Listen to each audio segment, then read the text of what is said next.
to a Taradel original content production. I'm thrilled to be here today with Rusty Tutton.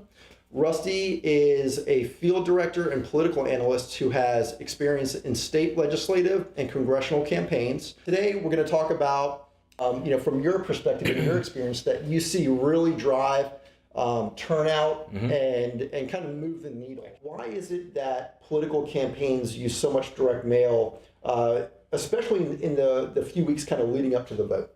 There's this sort of perception out there that direct mail is irrelevant in this day and age, and that is like the furthest thing from the truth. You have to connect with the voter first, right? If you're just sending direct mail, you're not running a very good campaign. But once you've connected with the voter and you've had that one-on-one conversation, you have to make impressions on the voter in all sorts of different ways. You have to do things like digital targeting, in a video, television, yard signs. And so, I think a lot of people feel like you have to make 7 impressions on the voter, whether it's like you talk to them on the phone once, you knock on their door once, a couple of pieces of direct mail, some digital targeting, a yard sign. They need to see your candidate's name in almost 7 different spheres if they're sort of undecided to, get them primed to maybe mail. The thing about direct mail that is not true with, video or television ad time is that the voter can physically touch it. Okay. They're opening their mailbox and they're interacting with this piece of paper.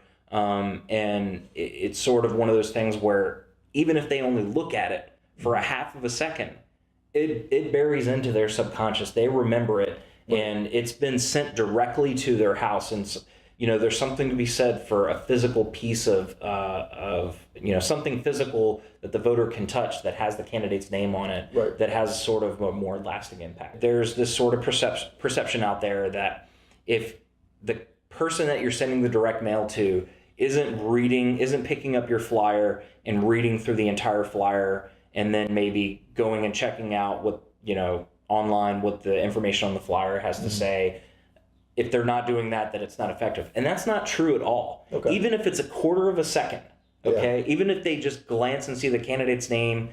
For example, when I ran the state legislative race last year, we had a piece of direct mail that had our candidate in a park ranger uniform with their arms crossed, and it said veteran ranger candidate on the front in big bolded letters. And that takes literally a fraction of a second to read. Even if the voter throws those, that piece of mail away, it's still hugely impactful because now the voter, it's either introducing to them that they're a veteran, a ranger, and a candidate, or it's reinforcing that's what they are.